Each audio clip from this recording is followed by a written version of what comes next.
Ah ouais, carrément. Let's go. Et merde.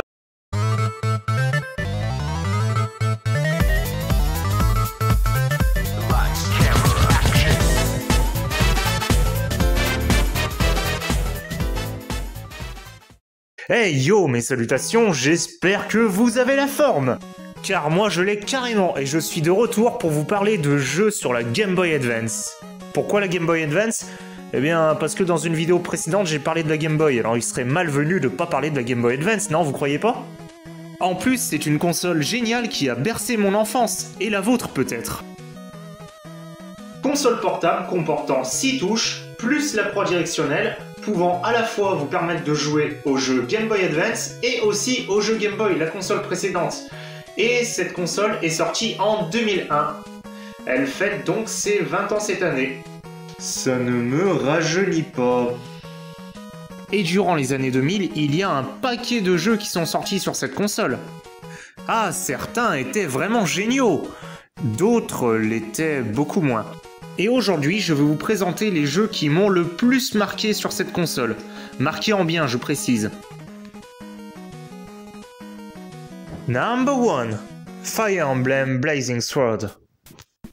Ouais, j'ai déjà parlé de Fire Emblem sur cette chaîne, c'est vrai, mais là je vais vous parler d'un jeu, pas n'importe lequel. C'est le premier jeu Fire Emblem qui soit sorti de l'archipel japonais et qui soit sorti en Europe.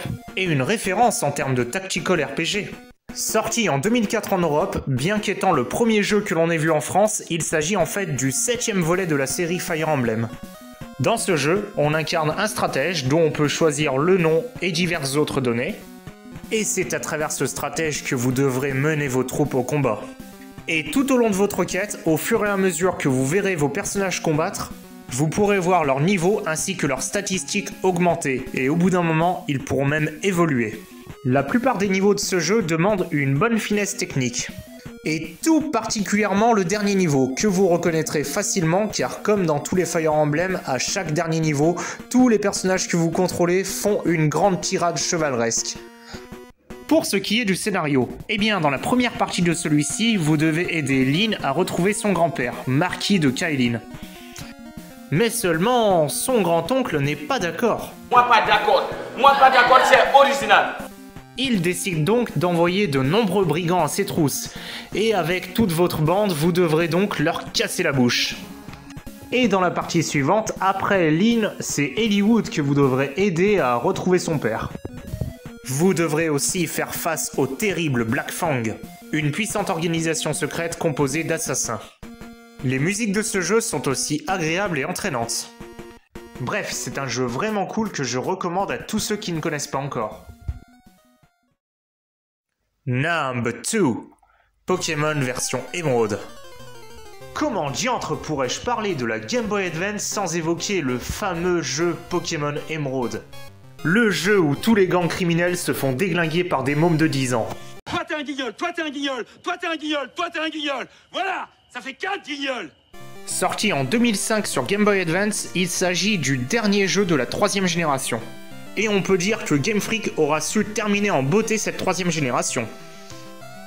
Et d'ailleurs, il ne faut pas oublier que c'est au cours de cette 3e génération que sont apparus les talents. Talents ajoutant quand même pas mal d'intérêt stratégique au jeu, il faut l'avouer. Et autre truc intéressant pour les fans de stratégie Pokémon, c'est dans cette version qu'a été ajoutée la fameuse zone combat. C'est un peu comme la tour de combat, mais en beaucoup mieux avec une plus grande variété de défis à relever. Et ça, pour le post-game et la longueur de vie du jeu, c'est vraiment génial. Et il y a aussi les combats doubles qui ont été ajoutés dans cette génération. Et dans la version Emerald, pas mal de trucs intéressants ont été rajoutés par rapport aux versions Saphir et Ruby. Déjà, au lieu d'affronter uniquement la Team Magma comme dans Ruby et uniquement la Team Aqua comme dans Saphir, on affronte les deux successivement. Le scénario est donc bien plus complet que dans les versions précédentes. On peut aussi capturer les 3 légendaires surpuissants de cette génération, Groudon, Kyogre et Rayquaza. Pour les OST, eh bien, comme d'habitude dans Pokémon, rien à dire, Junichi Masuda a fait du très bon boulot. Et quant à la qualité des graphismes, eh bien, pour de la Game Boy Advance, c'est très bien aussi. Et de mon point de vue, Pokémon Emerald fait vraiment partie, encore aujourd'hui, des meilleurs jeux de la licence Pokémon. Number 3. Sonic Advance. Bon, alors déjà, pour vous remettre dans le contexte, début des années 2000, ça va pas fort pour Sonic. Parce que même si Sonic Adventure 1 et 2 sont arrivés pour rehausser le niveau, les jeux qui étaient sortis avant étaient soit très moyens, soit complètement à chier. Je pense par exemple à Sonic Labyrinth avec son gameplay affreux et ses graphismes horribles. Mais heureusement, en 2002 arrive un nouveau jeu Sonic avec lequel Sega a décidé de faire un bon retour aux sources. On commence par une cinématique d'intro, ma foi, assez classe pour l'époque. Ça commence par le Dr Eggman qui arrive à obtenir une Chaos Emerald et qui semble préparer un plan machiavélique, un peu comme d'habitude en fait. Ensuite sont présentés un par un les personnages jouables de ce jeu, à savoir Sonic, Tails, Knuckles et Mii, au nombre de 4, ce qui est plutôt pas mal déjà. Pour ce qui est du gameplay, et bien alors là on retrouve absolument tout ce qui faisait le charme des anciens jeux Sonic. Avec par exemple le grand retour de Green Hill Zone, bon qui ici s'appelle Neo Green Hill, mais ça fait un bon clin d'œil quand même. On retrouve également Angel Island, et puis il y a aussi pas mal d'autres niveaux inédits dans ce jeu. Les combats contre les boss sont assez dynamiques, et comme au bon vieux temps de la Mega Drive, on éclate Eggman à la fin du niveau pour ensuite libérer les animaux. Les OST sont cool, et pour ce qui est du scénario, eh bien pas grand chose de bien folichon, mais est-ce vraiment le plus important dans un jeu Sonic ? Alors évidemment la réponse est non, parce qu'il y a plusieurs jeux Sonic qui, bien qu'ils aient un scénario plus poussé, n'étaient pour autant pas de bons jeux. On a par exemple le fameux Sonic 06, Sonic Chronicles, Sonic and the Secret Things, et plein d'autres que je ne citerai pas parce que sinon il y en aurait tellement qu'on ne verrait plus sur la caméra. Les suites auxquelles nous avons eu le droit sur cette console étaient aussi pas mal, avec un 5e personnage jouable qui a été ajouté, du nom de Crime. Avec toujours autant de robots à dégommer. Look at all those Eggman robots! Number 4. Dragon Ball Advanced Adventure. Alors là, les fans de la première heure vont pas être déçus. À première vue, on peut se dire que c'est un jeu de plateforme sympa mais tout à fait classique, mais ce jeu a la particularité de combiner à la fois plateforme et jeu de combat 1v1. Dans le mode histoire, on ne peut jouer que Sangoku et Krillin qui sera déverrouillé à la toute fin, mais dans le mode combat, on peut sélectionner plusieurs autres personnages. Parlons à présent du scénario. Et ben alors là, rien à dire, il respecte à la lettre le manga, et tout y est.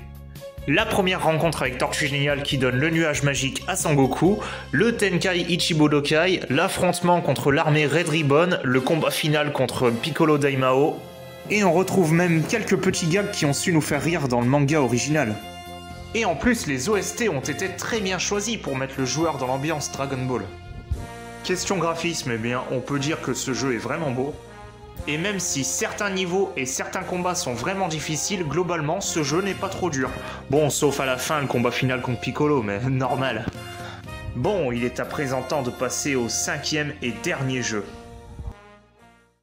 Number 5. Super Mario 3 Advance. Alors, techniquement, il ne s'agit pas d'un seul jeu, mais d'une compilation. Vous avez une partie qui est un remake du bon vieux Super Mario Bros 3 de la NES, et une autre qui est un remake de l'ancien jeu d'arcade Mario Bros. Et avec des remakes d'aussi bonne qualité, on peut se dire que la licence n'a pas du tout vieilli. Bon, alors c'est sûr que niveau scénario et gameplay, il n'y a pas grand chose à dire sur la partie arcade. Nous allons donc plutôt parler de Super Mario Bros 3. Ce jeu était de base sorti sur la NES en 1988. Et ça a fait un carton, à tel point que ce jeu est devenu une référence incontournable des jeux de plateforme. Aussi, il faut dire que déjà en 1988, ce jeu avait tout pour plaire. Un monde riche et coloré, des musiques agréables, une durée de vie vraiment longue pour un jeu de l'époque parce que c'est quand même pas moins de 8 mondes à découvrir et explorer de A à Z, de nouveaux ennemis et de nouvelles transformations pour Mario, ce qui a pas mal enrichi le gameplay, et la possibilité de sauvegarder, fait assez rare pour les jeux de l'époque, il faut le rappeler. Et au final, le seul défaut, si on peut appeler ça un défaut, c'est que 15 ans après, eh bien ça a pas mal vieilli. Et justement, quoi de mieux que de sortir alors un remake avec tous les graphismes et tous les OST remaniés. Et allez, à tout cela, on va ajouter des cinématiques en début et en fin de jeu, et puis tant qu'à faire, des niveaux bonus inédits.